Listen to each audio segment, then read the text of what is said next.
We now move on to the third issue that we will be analyzing this month.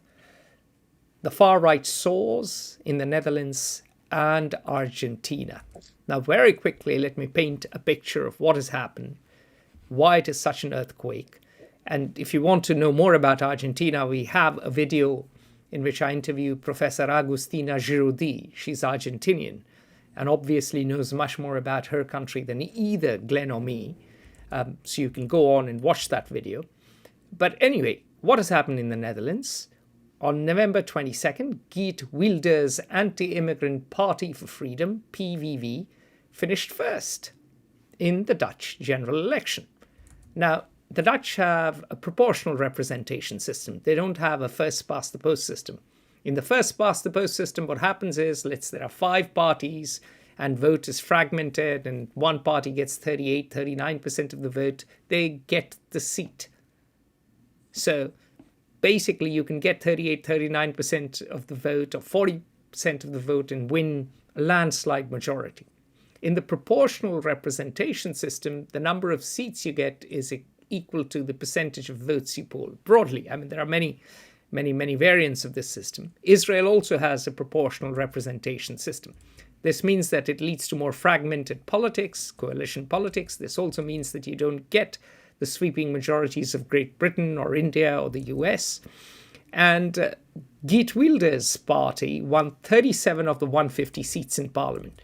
It won 23.6% of the vote. Now, this may not seem much to those who come from the first-past-the-post system, but it is a big deal in the Netherlands. Wilders' victory is a huge surprise, at least for a lot of leftists and a lot of casual observers of the Netherlands. It wasn't a surprise to either Glenn or me, but we'll explain why later. The key thing is that Wilders is not a 25-year-old kid who has shot up like a rocket. He's 60. He's the longest-serving member of parliament. He entered the parliament in 1998. At that time, he belonged to the centre-right Liberals, the VVD.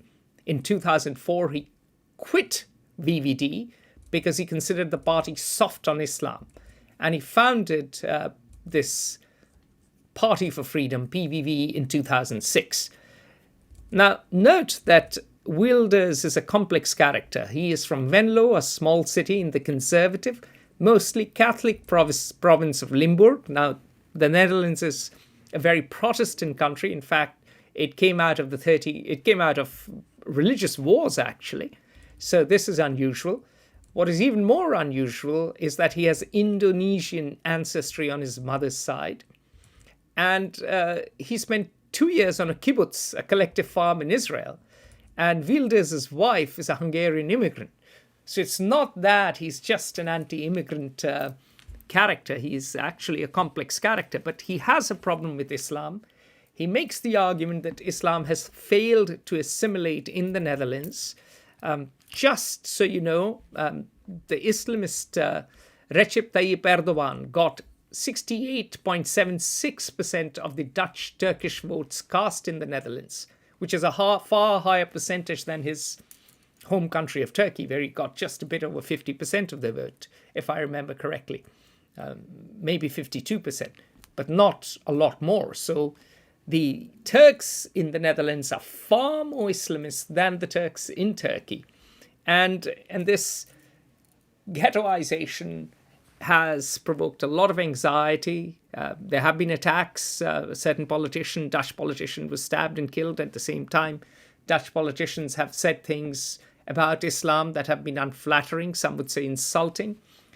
But here we are seeing a clash of cultures / civilizations playing out. And in the case of Argentina, that is certainly not true. I'll paint a picture of Argentina towards the end. But in the case of Netherlands, it is clear now that Wilders, who has been in the wilderness, will now play a major role, perhaps a central role in Dutch politics. Glenn explained why. Well, thank you very much. Yeah, I think we're just as for me, I'll amuse myself by horribly mixing metaphors and so on. The Solomon Islands are the canary in the Pacific. Um, so Holland is the latest canary in Europe. The issue, the challenge or the crisis, the frustrations, the fears that are manifested in the rise of the right in um, most prosperous Western societies. It's the same in the US, frankly, in the UK, in France, in Italy, in Hungary, Italy, Germany, Sweden, Holland. The roots of these developments are is fundamentally uh, immigration.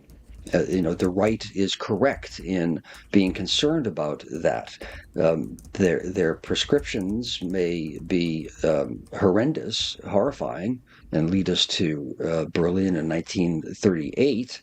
But their reaction and their concerns are certainly sincere, and there is both a combination of sort of a populist racism and a civilizational clash, which is actually more legitimate and fundamental. Uh, there is a clash of foundational. Well, first, before I get to that, sociologists have found that whenever in a given society, whether it be Christian, secular, Muslim, whatever it is, when about 10% of the population becomes other, different, then there will be a hostile reaction. I learned about this, and I think I mentioned it in the talk once a while ago here, when studying the American Civil War in the mid 19th century. And the North was very self-satisfied that they were superior to the South, and they weren't racists, and they were against slavery. Well, it's true they were against slavery on the whole, um, and they didn't have a problem with a few ex-slaves or blacks coming to live among them as free citizens or people until the population reached about 10% of a given locality, at which point all of a sudden there was huge alarm and civilization was collapsing and these mongrel people or wrong kinds of people were showing up, and there was a know nothing response to hostile response to Irish Catholics, hostile response to free blacks, but that wasn't intrinsically um, the nature of American society. That is a uh, response found in all societies when there is a minority, a different religion, a different race, a different population to the dominant cultural one, which hits about 10%. And France has a larger percentage of immigrants than the immigrant nation, the United States, as do other European societies So does today. Germany. So the response is almost organic to how humans react to cultural difference. On that note, there is also this problematic nature of immigration. On the one hand, societies, especially aging societies, need immigrants. Because if you do not have immigrants, then who's going to do the jobs? Who's going to provide the tax base? Particularly in the case of Europe, with its generous social security, guaranteed health care. How are they going to pay for it? Already, Italy has a terrible debt crisis. But on the other hand, if you bring in immigrants who are not productive, if you bring in immigrants who are particularly religious in a society that has moved on from religion, if you bring in immigrants who are fanatically wedded to any holy book which is above question, and they retreat to those ghettos because partly there is latent racism in society, and partly because there's a lack of economic opportunity in that society. France has over 10% unemployment rate. Even in Germany, it's really hard to employ Gastarbeiters, the guest workers. Automation, the Russia-Ukraine war has made a lot of small German factories, companies uncompetitive. So we're at a time when you have economic pressure mounting up, these frictions become sharper. And lest we forget, as you pointed out, Europe had religious war. In fact, Europe had the 30 Years' War, in which 25 to 40% of Germany or Germans died in the battle between Catholics and Protestants. And religion, it is an even stronger motivator of conflict than perhaps sex. Actually, definitely more than sex. In the case of sex, well, two people fight a duel. Sure, two men fight a duel like your ancestor, who was the first one to fight a duel on American soil, as you've told me, and it was about a woman. It's true. All of that may happen, but it's one-on-one. But religions lead to wars. Nationalism leads to wars. And in the case of Europe now, religion is a dividing factor, and the left is being foolish to imagine that, you can have all immigrants come in, especially illegal immigrants come in, and it'll all be hunky-dory, because it won't. If let's say Europe opened its borders and the US opened its borders, half of India would move overnight, not to mention half of Africa. Without expressing a value assessment, although everyone does, two examples from my years in France, which can be extended to every society, but my first-hand examples were American and France primarily, of course, I think illustrate why in Holland the right has risen, and it has across Europe. I had business in Marseille, the second largest city in France, or the third, once years ago, and I had a few hours to spend before my meeting began. So I was walking around in Marseille, and I used to tease my French friends afterwards, somewhat maliciously and unkindly, that I literally looked around the streets where I was walking, and I said, I was the only Frenchman in sight. I was the only person visible of European descent. Everybody, and I'm speaking literally, was from North Africa. Now, that might be wonderful, but I think a Frenchman who's of French culture could reasonably say, well, gosh, is that France? It might be exciting, it might be dynamic, but it is a profound cultural change. And it's not just appearance. It gets to fundamental values, which leads to the second anecdote. A completely secular Frenchman I knew had a discussion with some French Muslims, and they were discussing some of the terrible things that had been happening with riots and terrorist attacks and the rise of the far right in France, and what to do about it and why this was happening. And the French person said, I really only care about one thing. Do the Muslims in France identify, or is their first allegiance to the French state and its laws, or to the Quran? And he said, so long as one accepts the French state, and you can work to change it however you wish, but if you accept those rules, then that's the only requirement that I feel as an obligation as a French citizen. And the response was not, yes, I do subscribe to it, or no, I don't. It was this deep anger and hostility at having been challenged because the person was a Muslim. And that is a clash of civilizations. If one does not accept that the secular norms, rules, and laws are determinant, then the two value systems are not compatible. And that terrifies people in Europe as a change. That's what's at root of the rise of the right. Yeah. In fact, in 2016, I gave a talk, The Global Rise of the Far Right. And in the case of Argentina, there's a different problem. And the problem is that this was a country 100 years ago, which was prosperous, one of the 10 most prosperous in the world. It has been a basket case. The International Monetary Fund has lent it $44 billion. A third of its entire debt portfolio, what they've lent to Pakistan is nothing. And yet it has runaway inflation, it has extraordinary corruption, and they've voted for Javier Milei. Now, Javier Milei has 4-cloned English Mastiffs. He believes in dollarizing the economy, so much for de-dollarization, Peter Isaacson. He wants to slash ministries. He is rabidly anti-Keynesian. He's very much a Milton Friedmanite, very much a Chicago boy in ideology.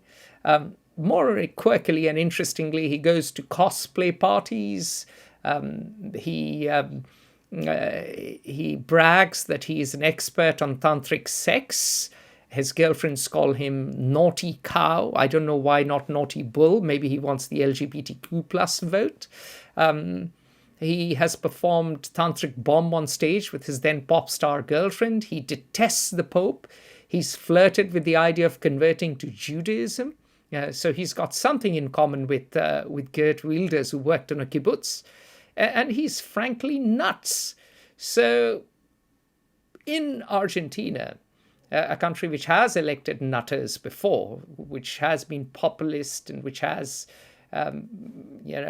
its patron saint in the form of Eva Perón, who wasn't exactly the sharpest knife in the drawer or the weightiest brainiac in town. Argentina seems to have swung from one socialist extreme to another. So, Glenn, since the CIA has long operated in Latin American continent, apparently you overthrew the democratic regime in Chile, or your organization did. You probably have some special insights there. The man who helped me get into the CIA actually was one of the principal officers in, I forget what the code name for the operation was, that ended up indirectly leading to Allende's death and being overthrown. The CIA did not assassinate him and did not lead the coup, but it did initially foment unrest. That is true. And then it tried to tell President Nixon in the White House that it was a bad idea to do anything like that, didn't want to have anything to do with it, and that the consequences would be horrible from all angles and not achieve what the United States hoped to achieve.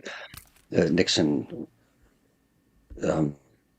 overruled them and ordered support, but the CIA didn't actually do what it's accused of doing.